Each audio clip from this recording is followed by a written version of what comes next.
Out of rhythm today? Yeah, it was definitely better. As we've been talking about, it don't always result in wins, but for a few games, we definitely have been doing things better. Guys are starting to understand their roles a little bit better. It just haven't resulted in as many wins as they want. But today was it was a great game from that standpoint. We didn't do everything perfect, but we did enough to win the game. Last couple games, those mid-rangers are going down for you. Feeling good out there? Yeah, feeling better. As you get in better condition, you understand where your shots are coming from, and things like that. So I'm a rhythm player, so I got to play in rhythm. Right now, just whatever the game. Some nights is different than others, but the last two games, it's been cool. We've been able to finish games and been able to play 20 plus minutes and have opportunity to do a lot of things on the court. Just want to help the team any way I can when I'm on the floor, and was able to do that tonight in a different way than I did the game where I scored more, but we lost. It's all about getting the win. Dwyane, tonight, 18 assists on 41 made shots. Is there a certain percentage that you guys are looking for more on a nightly basis? Versus a team like this, it's hard to get assists because they switch 1 through 4, and they're very long, so they flatten you out. So it's really hard to get assists versus them. You just got to make shots. You got to make plays versus them. But other nights, we want to move the ball around versus teams that go under and show and they doing all these things.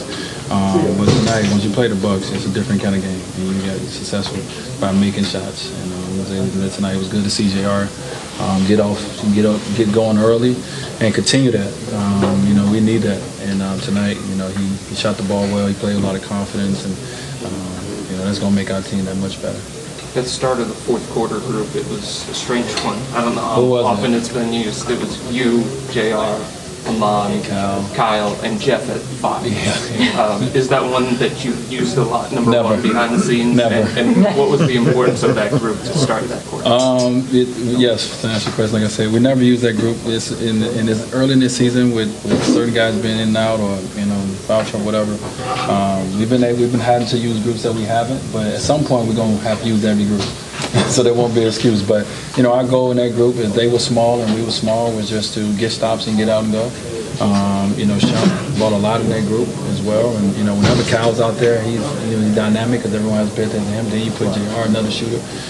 So it was fun for me just playing that group and playing those guys. They was very aggressive, and we was getting stops. We was able to get out and kind of push the lead up.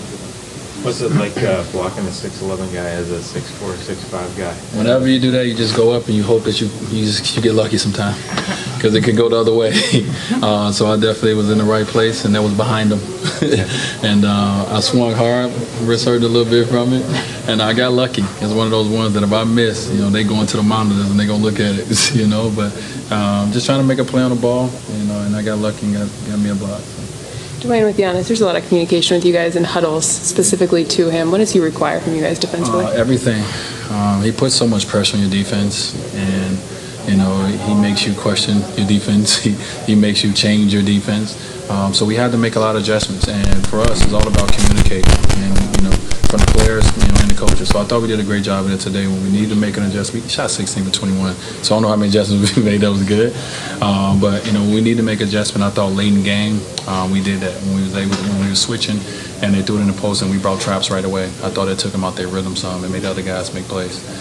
So it's just a lot of communication. If you're behind the bench, you're starting to see that guys that get a little bit more familiar with each other. It's not as quiet as it was early in the year. So that's a great thing. And this road trip together for about a week, right, on the road, can that be a good thing for you guys? Well, it's definitely going to be a great thing for us off the court. We're definitely going to hang together, eat together, go different places together. We just got to continue to understand what makes us successful on the basketball floor as a team. Is how hard we have to play. We can't just show up and play. We got to go out there and give a lot. To the point where like I said, we should be exhausted in the night, and that's just the way we're going to have to play. We got some good teams on this road trip, starting with Houston, obviously, and it's a great challenge. So we'll see how we respond. It is hard to find a natural break point in the schedule for games keep coming. Houston's in 2 days, but you chose tonight as your opportunity to kind of apologize to the fans and almost like move on from this phase. Yeah. Did you feel like that this is something that the team has now gone through and is able to go to the next step? Well, the thing, in my experience, what I've learned, you're going to go through different things throughout the year. This was the first one. For the first 10, 11 games, we went through something. From our fans who come to support us, we failed them by, not winning enough games at home, not giving them enough to cheer about. But now we move on from this phase, hopefully, and we move into another. Then we'll have another something, and we have to figure out as a team how to get over that. But at the end of the